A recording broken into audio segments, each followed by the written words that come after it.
রিজিক আসমানওয়ালা দেয়। কে দেয় বলেন না? হ্যাঁ, এমপিওভুক্ত চাকরি এটা কোনো বিষয় না, রিজিক আসমানে। কোরআন শরীফের আয়াত তোমারে দেখাই, ওয়াফিস সামাই রিজকুকুম ওয়া মা তুআদুন, ওয়াফিস সামাই ওয়াফিস সামাই ওয়াফিস সামাই রিজকুকুম। কি বলেন দা?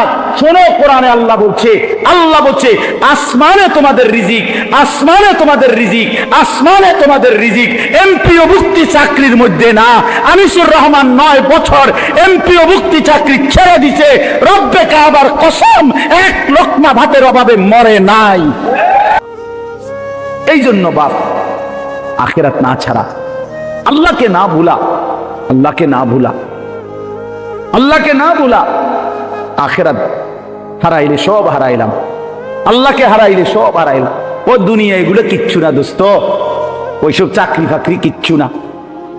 ও সরকারি চাকরি বেসরকারি চাকরি তো কিচ্ছুই না, কিচ্ছুই না। রিজিক আসমানওয়ালা দেয়। কে দেয় বলেন না?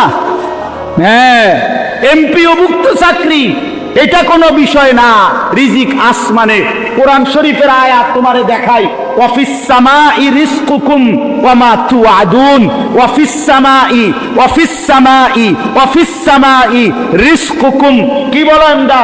শোনো, কোরআনে আল্লাহ বলছে আসমানে তোমাদের রিজিক, আসমানে তোমাদের রিজিক, আসমানে তোমাদের রিজিক। এমপিওভুক্তি চাকরির মধ্যে না। আনিসুর রহমান 9 বছর এমপিওভুক্তি চাকরি ছেড়ে দিছে, রব্বে কাবার কসম, এক লোকমা ভাতের অভাবে মরে নাই।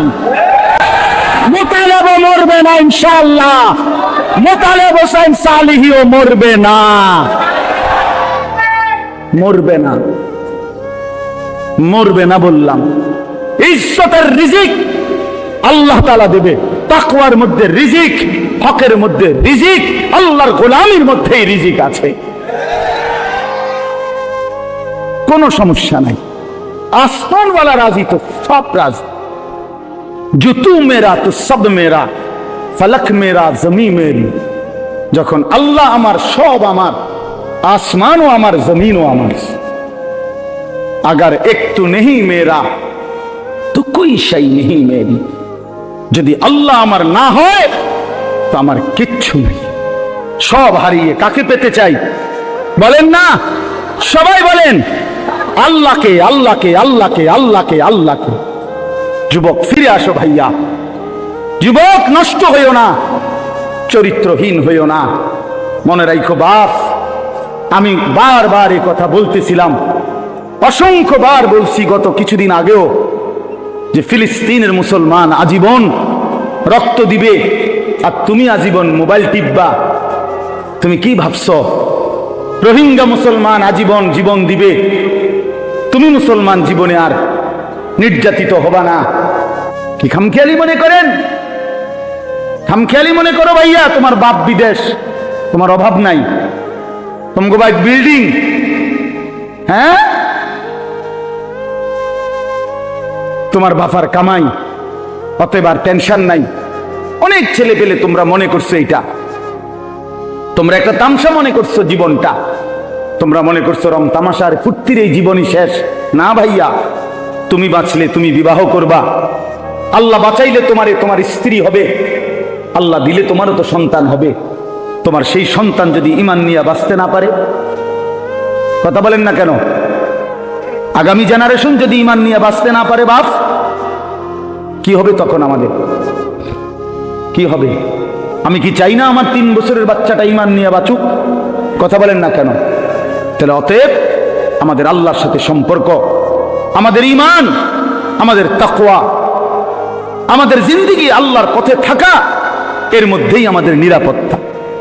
ওয়াদাল্লাহুল্লাযীনা আমানু ওয়া আমিলুস সালিহাত লা ইস্তাখলিফান্নাহুম ফিল আরদ। আল্লাহ তাআলা বলেন, ঈমান আর নেক আমলের বিনিময়ে আমি ওয়াদা দিলাম, জমিনের বাদশাহী তোমাদের হাতে তুলে দেব।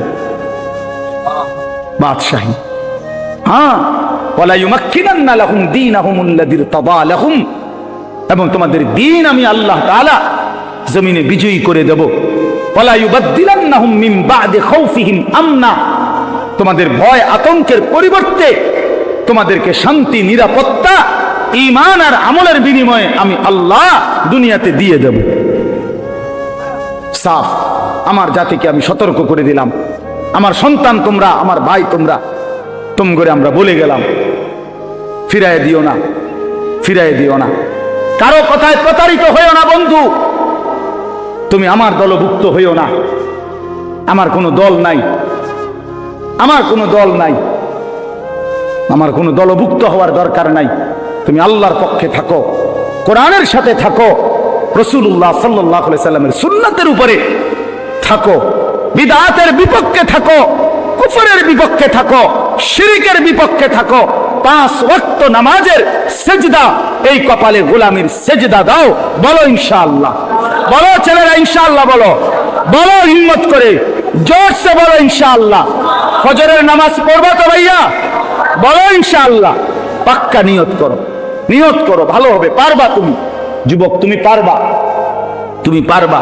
তুমি বুড়া না, তুমি অসল না, তুমি পঙ্গু না, তুমি প্যারালাইজড না, তুমি সুস্থ মানুষ। তোমারে আল্লাহ একটা সুস্থ শরীর দিছে। তুমি হিম্মত করলে ইনশাআল্লাহ ফজরের নামাজ জামাতে পড়তে পারবা। আল্লাহ তৌফিক দান করেন। গত বছর সন্দ্বীপ, আমি প্রতি বছরই যাই। গত বছর সন্দ্বীপে অক্টোবর মাসে 2023 সালে 4টা ছেলে কলেজ পড়ুয়া, তারা ফজরের নামাজ পড়ে সিদ্ধান্ত নিছে একদিন যে আমরা বাকি বন্ধুদেরকে ফজরের নামাজের জন্য ডাকবো।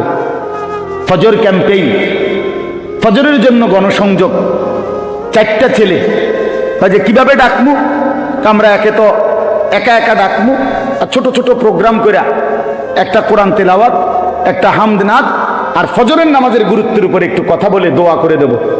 এভাবে মহল্লায় মহল্লায় ঘুরে ঘুরে তারা গত 1 বছর ধরে ফজরের ক্যাম্পেইন করে গেছে। ফজরের জন্য উঠাইছে সন্দ্বীপ, বাংলাদেশে চট্টগ্রামে, যেটা বঙ্গোপসাগর পার হয়ে যাইতে হয় স্পিড বোট দিয়া। তো এই সন্দ্বীপে এই বছর বিশ্বাস করেন 19 নভেম্বর আমার সেখানে মাহফিল ছিল। রাত্রিবেলা যেই প্যান্ডেলে আমি ওয়াজ করছি, ওই প্যান্ডেলে তাদের মাহফিল ফজরবাদ, ওদের আলাদা মাহফিল, ওইটাতে ফজরের পরে এই প্যান্ডেলের 2টার সমান হবে। পুরাটা প্যান্ডেল আধা ঘন্টার ভিতরে কিশোর, তরুণ, যুবক, পুরা প্যান্ডেল ভরপুর।